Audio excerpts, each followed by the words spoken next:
To get to Ceuta, you cross the Strait of Gibraltar, because Ceuta is a Spanish enclave in Africa, a little piece of Europe just 17 square kilometres. We visit El Principe, one of the most dangerous neighbourhoods in Europe. It's also become a hotbed of European jihadists. Whatever you do, don't film me. Our driver won't talk to us on camera. Drug dealers hang out on the street corners and rub shoulders with more and more young people signing up to become jihadists. Our camera isn't welcome. This is a very sensitive neighborhood. Lower the camera. The last few people arrested lived around here, just over there. In an early morning raid in January, the police arrested 4 men in this street in El Principe. They were 2 pairs of brothers suspected of planning an attack on Spanish soil. They have a similar profile to the Kouachi brothers who carried out the Paris shooting at Charlie Hebdo. They're believed to have written this message: Charlie was nothing. The Islamic State is just beginning. These were 2 brothers who were highly radicalised, who worked in a military way and were mentally very well trained. They were on the verge of carrying out an attack. One of the suspects was Mohammed, a young Spaniard of Moroccan origin, who was perfectly well integrated in Spain. He worked in this cafe in the centre of Ceuta. The regulars are astonished by his arrest. He was a really gentle guy, calm and dependable. I can't stop thinking that I might have rubbed shoulders or eaten next to a potential murderer. Mohammed's boss is shocked. She took him on 3 years ago and never noticed any signs he was adopting radical views. He was a good worker. He served and carried ham sandwiches without wearing gloves or anything. He even served alcohol. How could a young man so well integrated in society end up embracing Islamist violence? This journalist has tried to answer that question. This is him here on the photo, and it's hard to suspect anything about him. Here he's with his colleagues sharing the king's cake, so he's gone from celebrating Epiphany to jihad.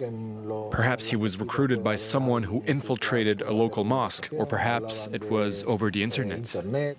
Jihadist recruiters do indeed target social networks and chat rooms, but this journalist thinks they're also crossing into Spain to do the job in person. In the town just over the border in Morocco, there is a network of jihadists. They cross the border to recruit people right here in the Principe neighborhood. Some of them are even living there right now. We saw that in the latest anti-terrorist operation. Like all Ceuta residents, Mohammed made regular trips to Morocco. Thousands of people cross back and forth over the border every day. They have permits to do so. But police are now stepping up border checks, angering some locals. The police don't want to let us go through. They said no one will go through. The police are trying to identify recruiters at work in Ceuta. They think the extremists indoctrinate young Muslims who worship at local mosques. Lots of people come to pray here. I can't check on the real intentions of all those worshippers who come.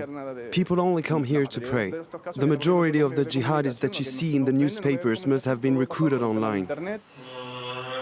We ask whether the 4 suspected jihadists, including Mohammed, ever attended this mosque. We're told that Ceuta's mosques are supervised very closely by the state. The head of the Muslim Association keeps central files on every one of them. Mosques are required to keep files like these. They contain details of the paperwork and actions undertaken by the mosques, such as grants, the regulation of imams, and we've got a lot of files on El Principe.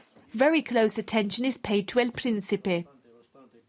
El Principe has 14 mosques. If we didn't carry out all these checks, thanks to our staff and the imams, I'm not sure who would end up controlling the neighborhood. It could end up being like Afghanistan. In the last year, the authorities have arrested about 15 suspected terrorists like Mohammed. Unemployment, poverty and a high school dropout rate are fueling extremist ideas. We're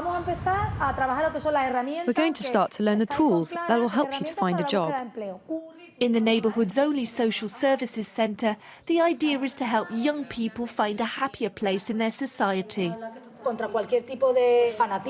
To fight all types of fanaticism, you need to give people the intellectual tools to say no. And we need to help them to fight for a better future. But the centre's best efforts couldn't prevent 16 young people from Ceuta from joining the ranks of jihadism. Most came from this neighbourhood. My children don't go outside and don't mix with others because they're frightened. They get you to believe that you are going to have money, that you get things easily, but the reality is either you end up in prison or dead. Spain is stepping up the battle against Islamist violence with a new anti-terrorism plan. Authorities say action is urgent. Last year, police dismantled 5 jihadist cells.